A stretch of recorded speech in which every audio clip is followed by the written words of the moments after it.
2016 के अंत में मेरे बच्चे को लगातार दस्त हो रहे थे और कोई दवा काम नहीं कर रही थी। लेकिन अचानक परमेश्वर में विश्वास रखने के कुछ ही दिनों बाद मेरे बच्चे की बीमारी ठीक हो गई और कुछ समय बाद मुझे पता भी नहीं चला और मेरा पुराना सिर दर्द भी ठीक हो गया। मैं परमेश्वर की बहुत आभारी थी। उसके बाद मैं कलीसिया द्वारा व्यवस्थित किसी भी कर्तव्य में सहयोग करने का यथासंभव प्रयास करती। उस समय मेरा पति परमेश्वर में मेरी आस्था के आड़े आ रहा था, लेकिन मैं बेबस नहीं थी।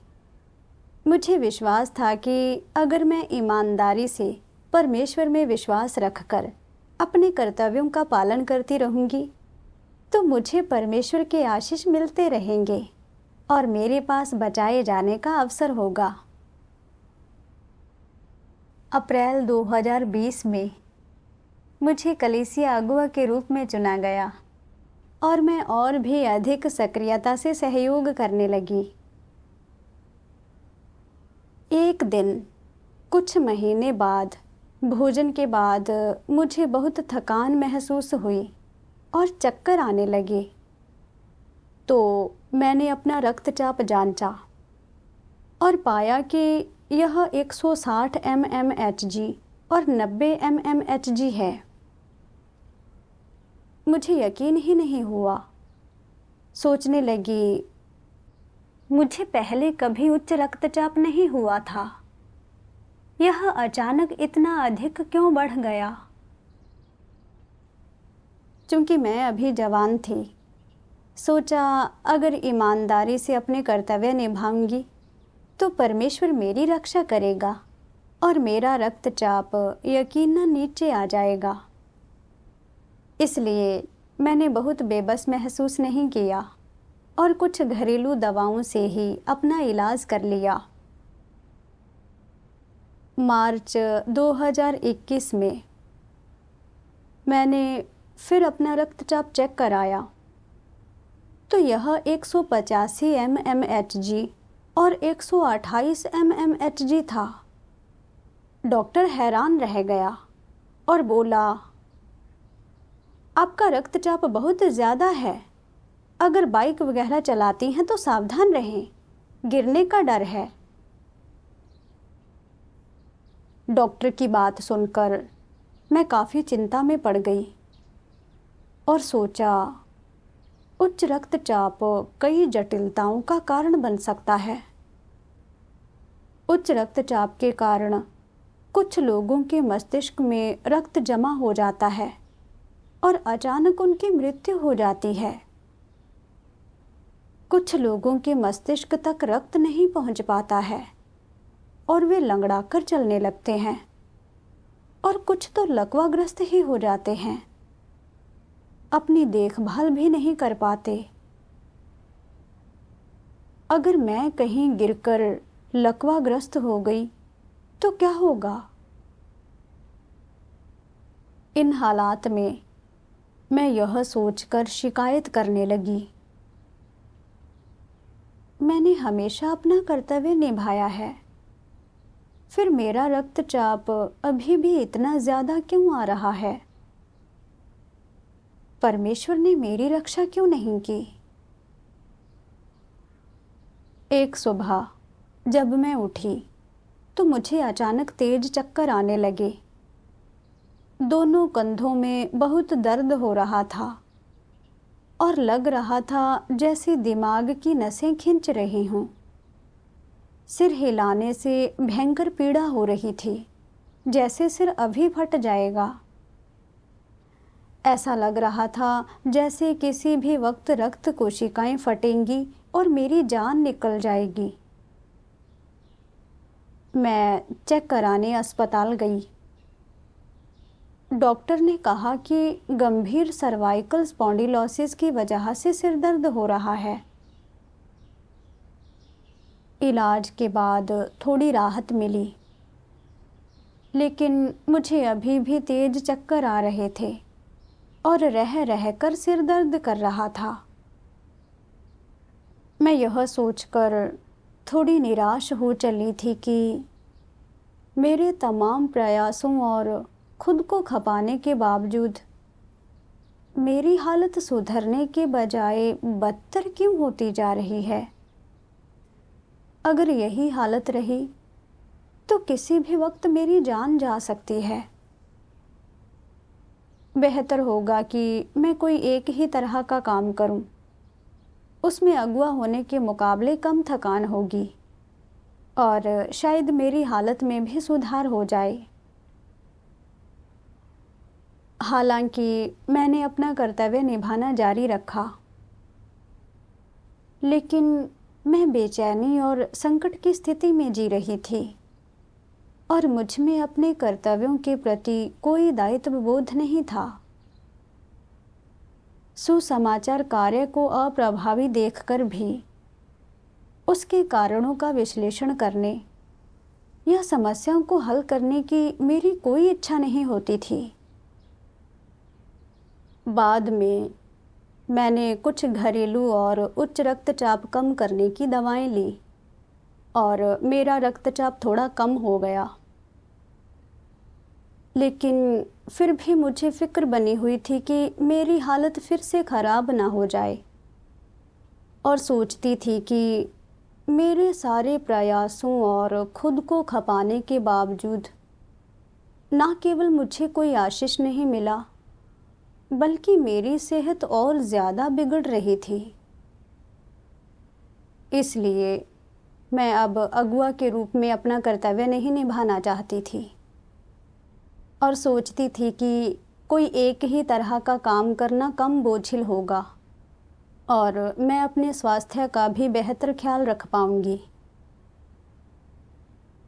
उस दौरान बिगड़ती तबीयत के चलते बैठकों में मेरी अधिकांश संगति निराशाजनक और निष्क्रिय होती थी और मैं अपने कर्तव्यों पर पूरा ध्यान नहीं दे पा रही थी, जिसके कारण सुसमाचार कार्य की प्रभावशीलता में लगातार गिरावट आ रही थी।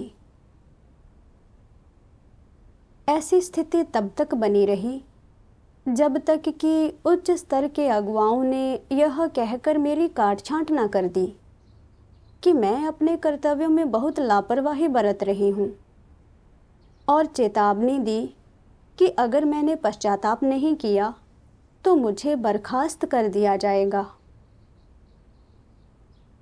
मुझे समझ आ गया कि मैं काम को बाधित और अस्त व्यस्त कर रही हूँ। मुझे थोड़ा डर लगा और अंततः प्रार्थना और आत्मचिंतन करने के लिए मैं परमेश्वर के सामने आई। एक दिन मैंने परमेश्वर के वचनों का एक भजन सुना। बीमारी का प्रहार होने पर परमेश्वर की इच्छा की खोज करनी चाहिए। यह कहता है, अगर बीमारी आ जाए तो तुम्हें इसका अनुभव कैसे करना चाहिए? तुम्हें परमेश्वर के समक्ष आकर प्रार्थना करनी चाहिए और परमेश्वर के इरादे जानने और टटोलने चाहिए।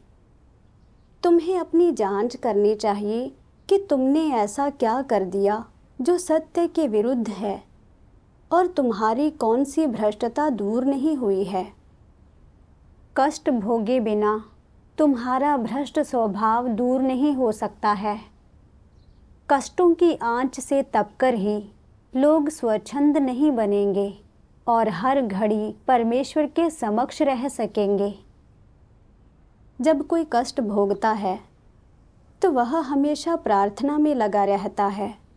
वह स्वयं की जांच करेगा कि कहीं वह कुछ गलत तो नहीं कर बैठा या कहीं सत्य के विरुद्ध तो नहीं चला गया। परमेश्वर के वचन सुनकर मुझे समझ आया कि परमेश्वर चाहता है कि इस बीमारी के जरिए मैं आत्मचिंतन कर अपने भ्रष्ट स्वभाव को पहचानूं। यह मुझे बचाने के उद्देश्य से था। इसमें परमेश्वर का सच्चा इरादा निहित था। मैं कई सालों से परमेश्वर में विश्वास रखती आ रही थी, लेकिन जब बीमारी का सामना करना पड़ा तो मुझे प्रार्थना में परमेश्वर के इरादे की खोज करना नहीं आता था। ना ही मैं इस बात पर चिंतन करती थी कि परमेश्वर मेरे भ्रष्ट स्वभाव के किन पहलुओं को शुद्ध करना और बदलना चाहता है, या मेरे विश्वास में क्या अशुद्धियां हैं। इसके बजाय मैं बीमारी के कारण नकारात्मकता और प्रतिरोध की स्थिति में जी रही थी, और जब सुसमाचार के कार्य में कई समस्याएं आ रही थीं, तो मैं उन्हें हल करने के बारे में सोचने के बजाय अपने कर्तव्यों से भाग जाना चाहती थी। मेरा स्वभाव बहुत अड़ियल हो गया था। मुझ में ना विवेक बचा था और ना ही ज़मीर। फिर मैंने परमेश्वर के सामने आकर प्रार्थना की, हे परमेश्वर, मैं इतनी अड़ियल नहीं बनी रहना चाहती।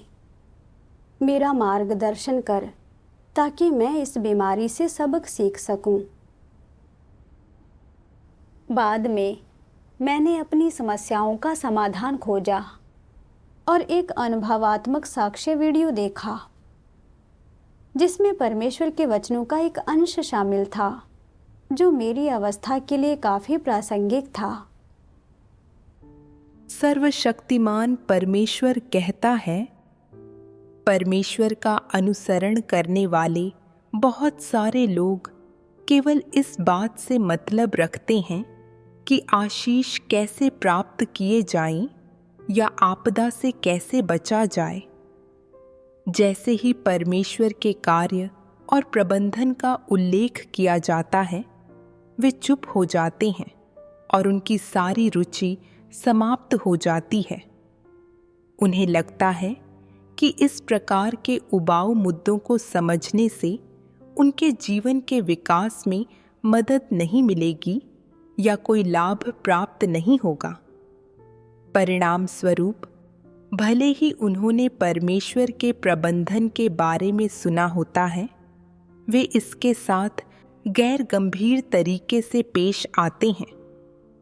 उन्हें यह इतना मूल्यवान नहीं लगता कि इसे स्वीकारा जाए और वे इसे अपने जीवन के अंग के रूप में लेकर तो बिल्कुल भी नहीं स्वीकारते हैं। ऐसे लोगों का परमेश्वर का अनुसरण करने का केवल एक सरल उद्देश्य होता है, और वह उद्देश्य है आशीष प्राप्त करना।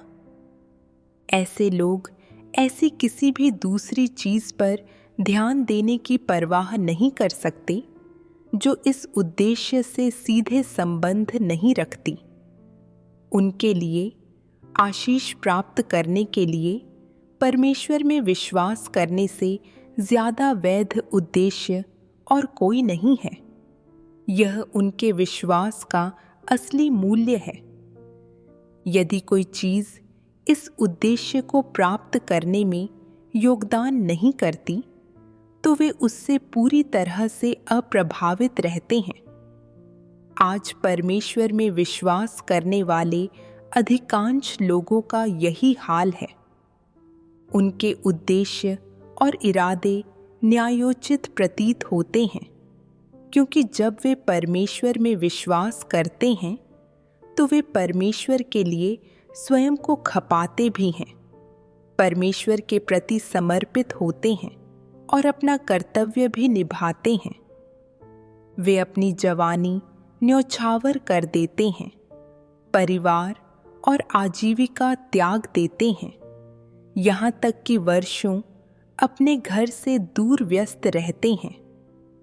अपने परम उद्देश्य के लिए वे अपनी रुचियां बदल डालते हैं, अपने जीवन का दृष्टिकोण बदल देते हैं, यहाँ तक कि अपनी खोज की दिशा तक बदल देते हैं, किंतु परमेश्वर पर अपने विश्वास के उद्देश्य को नहीं बदल सकते। वे अपने आदर्शों के प्रबंधन के लिए भाग दौड़ करते हैं, चाहे मार्ग कितना भी दूर क्यों न हो और मार्ग में कितनी भी कठिनाइयाँ और अवरोध क्यों न आएं, वे दृढ़ रहते हैं और मृत्यु से नहीं डरते। इस तरह से अपने आप को समर्पित रखने के लिए उन्हें कौन सी ताकत बाध्य करती है? क्या यह उनका अंतःकरण है? क्या यह उनका महान और कुलीन चरित्र है? क्या यह बुराई की शक्तियों से बिल्कुल अंत तक लड़ने का उनका दृढ़ संकल्प है? क्या यह प्रतिफल की आकांक्षा के बिना परमेश्वर की गवाही देने की उनकी आस्था है? क्या यह परमेश्वर की इच्छा अच्छी तरह पूरी करने के लिए सब कुछ त्याग देने की तत्परता के प्रति उनकी निष्ठा है? या यह अनावश्यक व्यक्तिगत मांगें हमेशा त्याग देने की उनकी भक्ति भावना है? ऐसे किसी भी व्यक्ति के लिए जिसने कभी परमेश्वर के प्रबंधन को नहीं समझा, फिर भी इतना कुछ देना एक चमत्कार ही है। फिलहाल आओ इसकी चर्चा न करें कि इन लोगों ने कितना कुछ दिया है, किंतु उनका व्यवहार हमारे विश्लेषण के बहुत योग्य है। उनके साथ इतनी निकटता से जुड़े उन लाभों के अतिरिक्त परमेश्वर को कभी नहीं समझने वाले लोगों द्वारा उसके लिए इतना कुछ दिए जाने का क्या कोई अन्य कारण हो सकता है?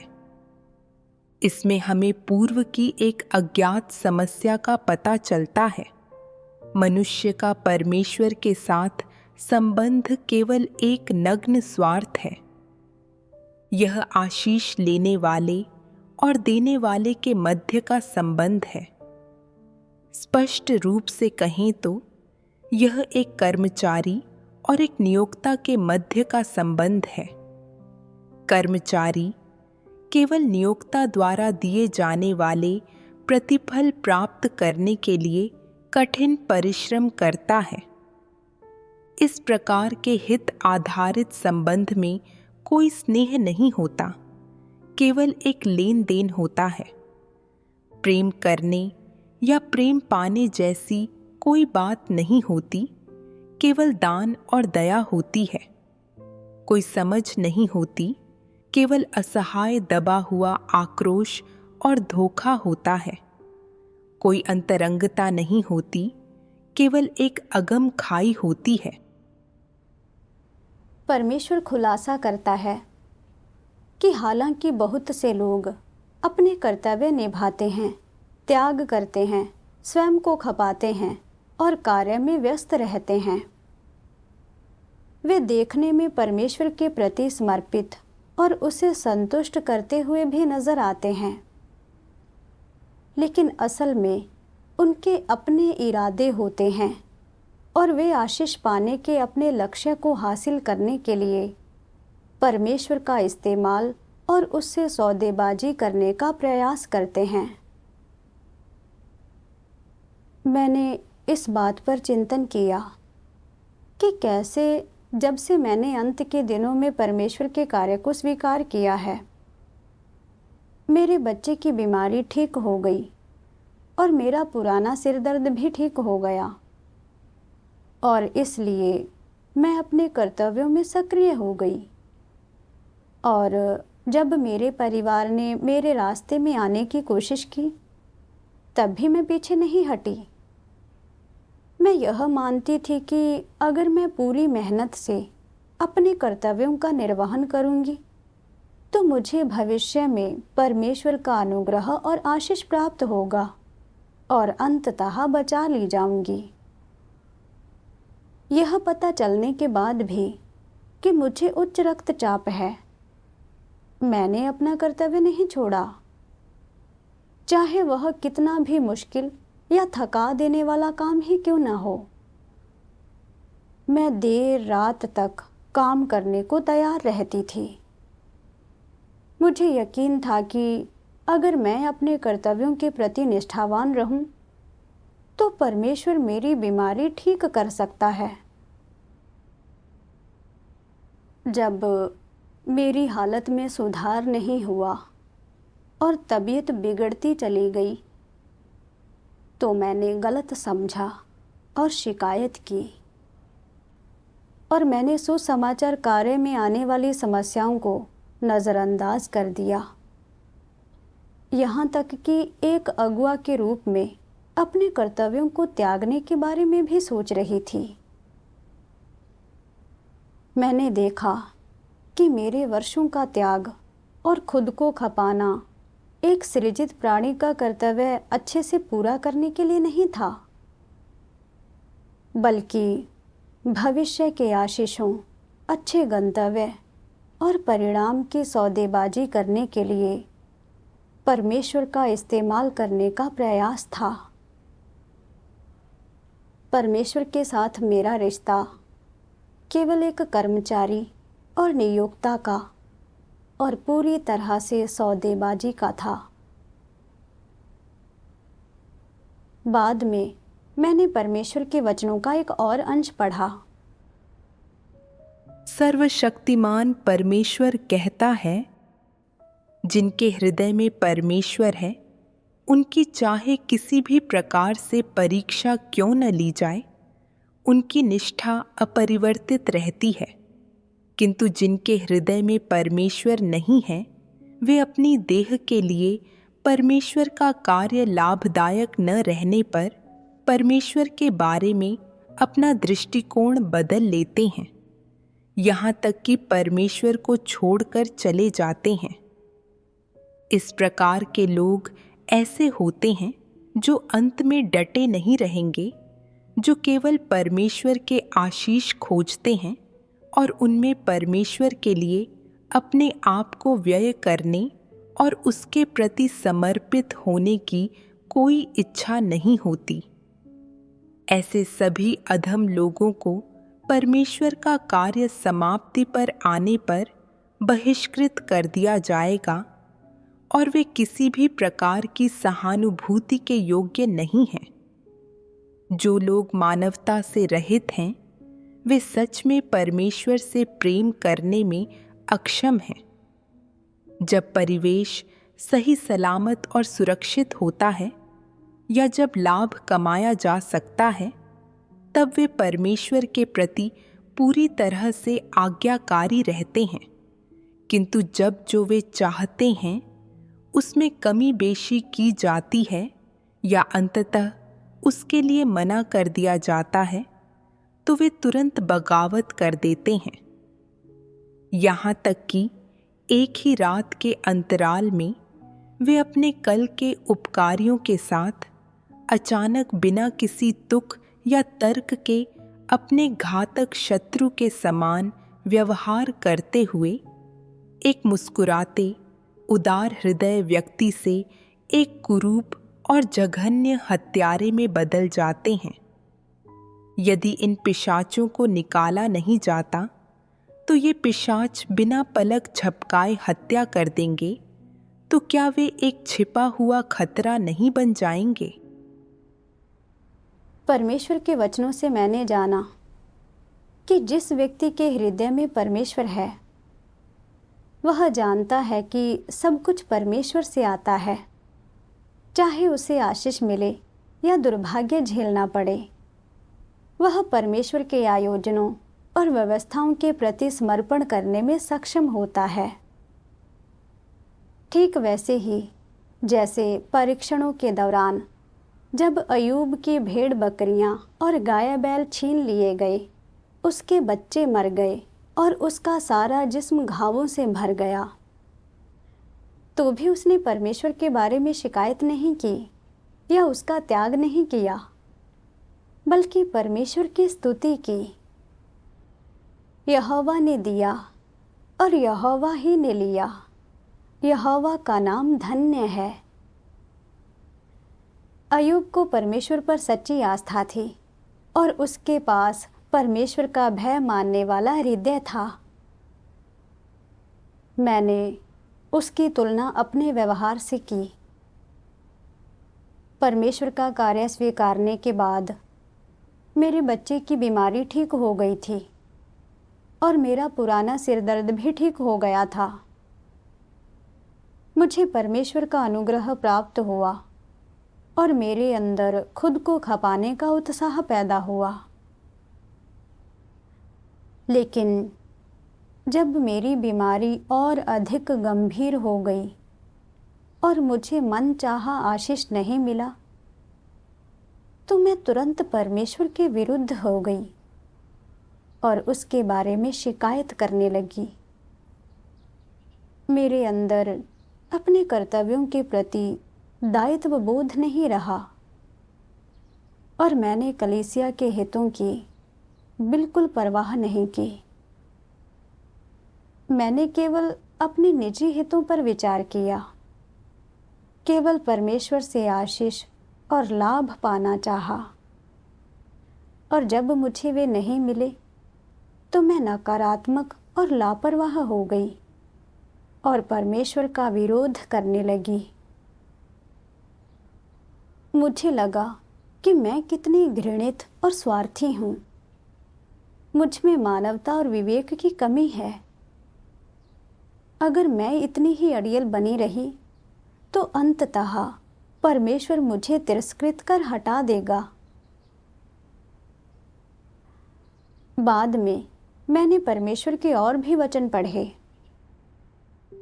सर्वशक्तिमान परमेश्वर कहता है, चूंकि आशीष प्राप्त करना लोगों के अनुसरण के लिए उचित उद्देश्य नहीं है, तो फिर उचित उद्देश्य क्या है? सत्य का अनुसरण, स्वभाव में बदलावों का अनुसरण और परमेश्वर के सभी आयोजनों और व्यवस्थाओं के प्रति समर्पण करने में सक्षम होना, ये वे उद्देश्य हैं जिनका लोगों को अनुसरण करना चाहिए। उदाहरण के लिए, मान लो काट छांट किए जाने के कारण तुम धारणाएं और गलत फहमियां पाल लेते हो और समर्पण में असमर्थ हो जाते हो। तुम समर्पण क्यों नहीं कर सकते? क्योंकि तुम्हें लगता है कि तुम्हारी मंजिल या आशीष पाने के तुम्हारे सपने को चुनौती दी गई है। तुम नकारात्मक और परेशान हो जाते हो और अपने कर्तव्य पालन से छुटकारा पाने का प्रयास करते हो। इसका क्या कारण है? तुम्हारे अनुसरण में कोई समस्या है, तो इसे कैसे हल किया जाना चाहिए? यह अनिवार्य है कि तुम ये गलत विचार तुरंत त्याग दो और अपने भ्रष्ट स्वभाव की समस्या हल करने के लिए तुरंत सत्य की खोज करो। तुम्हें खुद से कहना चाहिए, मुझे छोड़कर नहीं जाना चाहिए। मुझे अभी भी एक सृजित प्राणी का कर्तव्य ठीक से निभाना चाहिए और आशीष पाने की अपनी इच्छा एक तरफ रख देनी चाहिए। जब तुम आशीष पाने की इच्छा छोड़ देते हो और सत्य का अनुसरण करने के मार्ग पर चलते हो, तो तुम्हारे कंधों से एक भार उतर जाता है। और क्या तुम अभी भी नकारात्मक हो पाओगे? हालांकि अभी भी ऐसे अवसर आते हैं जब तुम नकारात्मक हो जाते हो, लेकिन तुम इसे खुद को बाधित नहीं करने देते और अपने दिल में प्रार्थना करते और लड़ते रहते हो और आशीष पाने और मंजिल हासिल करने के अनुसरण का उद्देश्य बदलकर सत्य के अनुसरण को लक्ष्य बनाते हो और मन ही मन सोचते हो, सत्य का अनुसरण एक सृजित प्राणी का कर्तव्य है। आज कुछ सत्यों को समझना, इससे बड़ी कोई फसल नहीं है, यह सबसे बड़ा आशीष है। भले ही परमेश्वर मुझे न चाहे और मेरी कोई अच्छी मंजिल न हो और आशीष पाने की मेरी आशा चकनाचूर हो गई हो, फिर भी मैं अपना कर्तव्य ठीक से निभाऊंगा। मैं इसके लिए बाध्य हूँ। कोई भी वजह मेरे कर्तव्य प्रदर्शन को प्रभावित नहीं करेगी। वह मेरे द्वारा परमेश्वर के आदेश की पूर्ति को प्रभावित नहीं करेगी। मैं इसी सिद्धांत के अनुसार आचरण करता हूँ और इसमें क्या तुमने दैहिक विवशताएं पार नहीं कर ली? कुछ लोग कह सकते हैं, अच्छा, अगर मैं अभी भी नकारात्मक हूं तो क्या? तो इसे हल करने के लिए दोबारा सत्य की तलाश करो। तुम चाहे कितनी बार भी नकारात्मकता में पड़ो, अगर तुम उसे हल करने के लिए बस सत्य की तलाश करते रहते हो और सत्य के लिए प्रयत्नशील रहते हो, तो तुम धीरे धीरे अपनी नकारात्मकता से बाहर निकल आओगे और एक दिन तुम महसूस करोगे कि तुम्हारे भीतर आशीष पाने की इच्छा नहीं है और तुम अपने गंतव्य और परिणाम से बाधित नहीं हो और तुम इन चीज़ों के बिना अधिक आसान और स्वतंत्र जीवन जी रहे हो। परमेश्वर के वचन पढ़कर मुझे यह समझ आया कि परमेश्वर में आस्था के अपने अनुसरण में आशीष पाना हमारा मकसद नहीं होना चाहिए। न ही परमेश्वर में आस्था रखते हुए हमें इस मार्ग पर चलना चाहिए। परमेश्वर में आस्था रखते हुए हमें सत्य का अनुसरण करने और स्वभाव में बदलाव लाने के मार्ग पर चलना चाहिए। परमेश्वर के आयोजनों और व्यवस्थाओं के प्रति समर्पण करने योग्य और एक सच्चा सृजित प्राणी बनना चाहिए। मैं परमेश्वर का अनुग्रह और आशीष पाने के लिए अपने कर्तव्य निभा रही थी, लेकिन जब मेरी बीमारी बिगड़ गई और मुझे लगा कि आशीष पाने की मेरी उम्मीदें टूट गई हैं, तो मैं नकारात्मक और प्रतिरोधी हो गई। हालांकि दिखावे के तौर पर मैंने अपने कर्तव्यों का त्याग नहीं किया था, लेकिन मेरा दिल पहले ही परमेश्वर को धोखा दे चुका था। मैं बेमन से अपने कर्तव्यों का निर्वहन कर रही थी और समस्याओं का समाधान नहीं कर रही थी। नतीजतन सुसमाचार का कार्य अप्रभावी हो गया था और भाई बहन नकारात्मक स्थिति में रहने लगे थे, जिससे कलीसिया के काम को नुकसान पहुंचा। मैं परमेश्वर के इरादे के विपरीत मार्ग पर चल रही थी। अब मुझे समझ आ गया है कि हमें अपनी आस्था में आशीषों की खोज नहीं करनी चाहिए, बल्कि सत्य का अनुसरण कर अपने भ्रष्ट स्वभावों को त्याग देना चाहिए। परमेश्वर के आयोजनों और व्यवस्थाओं के प्रति समर्पित होकर एक विवेकशील व्यक्ति बनना चाहिए।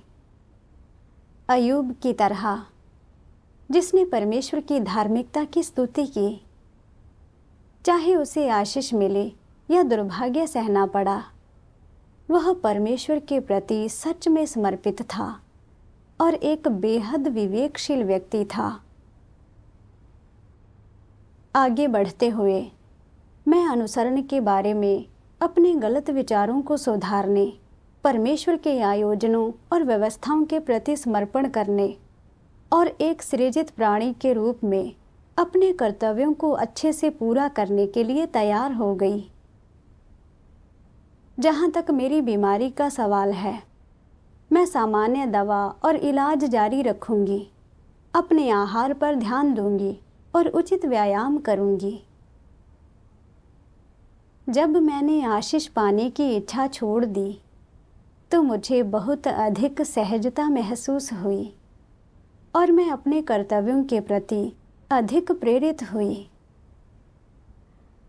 बाद में मैंने विचलनों और समस्याओं की समीक्षा के लिए सुसमाचार कार्यकर्ताओं के साथ काम किया, उनके काम की खोज खबर ली और निरीक्षण किया और अनुपयुक्त कर्मियों का समायोजन किया। कुछ समय के बाद सुसमाचार कार्य की प्रभावशीलता पहले की तुलना में बेहतर हो गई। बाद में मैंने कई बार अपना रक्तचाप मापा और मुझे आश्चर्य हुआ, मेरा रक्तचाप सामान्य था। मैं बहुत खुश थी लेकिन मुझे काफ़ी ग्लानि भी हुई। मैंने इस पर चिंतन किया कि कैसे जब मैं बीमारी में रहती थी तो मुझे अपने कर्तव्यों के प्रति कोई दायित्व बोध नहीं था, जिससे काम में हानि हो रही थी। लेकिन परमेश्वर ने मेरे अपराधों पर ध्यान नहीं दिया और मुझे पश्चाताप करने का अवसर दिया। मैंने महसूस किया कि मैं परमेश्वर की बहुत ऋणी हूँ। बाद में मैंने परमेश्वर के वचनों का एक और अंश पढ़ा। परमेश्वर पर विश्वास करते हुए लोग भविष्य के लिए आशीष पाने में लगे रहते हैं। यही उनकी आस्था का लक्ष्य होता है।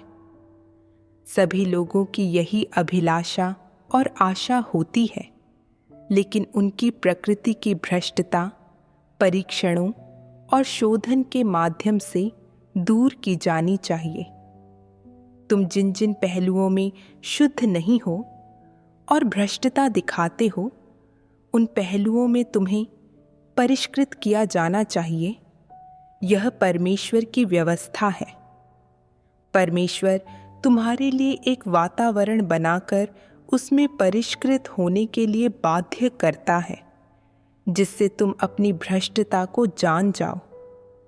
अंततः तुम उस मुकाम पर पहुंच जाते हो जहां तुम अपनी योजनाओं और इच्छाओं को छोड़ने और परमेश्वर की संप्रभुता और व्यवस्था के प्रति समर्पण करने के लिए मर जाना पसंद करते हो।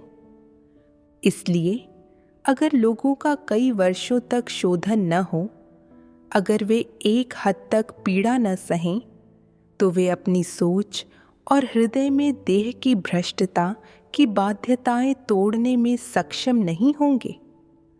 जिन किन्हीं पहलुओं में लोग अभी भी अपनी शैतानी प्रकृति की बाध्यताओं में जकड़े हैं और जिन भी पहलुओं में उनकी अपनी इच्छाएं और मांगें बची हैं, उन्हीं पहलुओं में उन्हें कष्ट उठाना चाहिए। केवल दुख भोग कर ही सबक सीखे जा सकते हैं, जिसका अर्थ है सत्य पाने और परमेश्वर के इरादे समझने में समर्थ होना। वास्तव में कई सत्य कष्टदायक परीक्षणों से गुजरकर समझ में आते हैं। कोई भी व्यक्ति आरामदायक और सहज परिवेश या अनुकूल परिस्थिति में परमेश्वर के इरादों को नहीं समझ सकता है, परमेश्वर की सर्वशक्तिमत्ता और बुद्धि को नहीं पहचान सकता है, परमेश्वर के धार्मिक स्वभाव की सराहना नहीं कर सकता है। यह असंभव होगा। परमेश्वर के इन वचनों से मैंने देखा कि परमेश्वर अपने कार्य में बहुत बुद्धिमान है। मानवीय दृष्टिकोण से कोई बड़ी बीमारी कष्टकारी लगती है, लेकिन परमेश्वर इन पीड़ाओं के जरिए लोगों का शोधन कर उन्हें शुद्ध करता है, बिल्कुल मेरी बीमारी की तरह। हालांकि देखने में ऐसा लगता है कि मुझे थोड़ी पीड़ा हुई है, लेकिन परमेश्वर ने इस बीमारी का उपयोग अपने प्रति मेरी आस्था की अशुद्धियों को शुद्ध करने के लिए किया है। और इस बीमारी के प्रकटन के बिना मुझे आशीष पाने के लिए अपनी आस्था में मिलावट के इरादे का एहसास ना हुआ होता, और मैं अभी भी अपने कर्तव्यों में परमेश्वर को धोखा देने और सौदेबाजी करने की कोशिश कर रही होती, और अंततः परमेश्वर द्वारा बेनकाब कर हटा दी जाती। इस अनुभव ने मुझे लोगों को बचाने के लिए परमेश्वर का सच्चा इरादा दिखाया है। जब मैंने पहली बार परमेश्वर में विश्वास रखा था, तो मैंने उसके अनुग्रह का भरपूर आनंद लिया था। उस समय मुझे ज़्यादा कुछ समझ नहीं आता था, और मैं सोचती थी कि परमेश्वर सिर्फ अनुग्रह देने वाला परमेश्वर है। लेकिन सच्चाई यह है कि परमेश्वर लोगों पर इसलिए अनुग्रह करता है, लोग उसके सामने आए और उसके द्वारा उद्धार प्राप्त करें। अंत के दिनों में परमेश्वर का कार्य सत्य व्यक्त करना और न्याय करना है, और साथ ही वह लोगों का शोधन और उन्हें शुद्ध करने के लिए विभिन्न परिवेशों की व्यवस्था करता है, ताकि वे उसके प्रति समर्पित होकर उसकी आराधना कर सकें और उसके द्वारा उद्धार प्राप्त कर सकें। परमेश्वर में विश्वास रखकर मैं केवल उसके अनुग्रह का आनंद नहीं ले सकती, बल्कि मुझे न्याय, ताड़ना, परीक्षण और शोधन का भी अनुभव करना चाहिए, और मुझे अपने भ्रष्ट स्वभाव में बदलाव लाना और अपना कर्तव्य निभाना चाहिए। हालांकि मुझे इस बीमारी से थोड़ी पीड़ा हुई है, लेकिन मैंने अनुभव किया है कि परमेश्वर ने मेरे साथ जो किया है वह उसका प्रेम और उद्धार है, और मैंने परमेश्वर के कार्य में बुद्धिमत्ता को भी पहचाना है। मैं परमेश्वर को तहे दिल से धन्यवाद देती हूँ।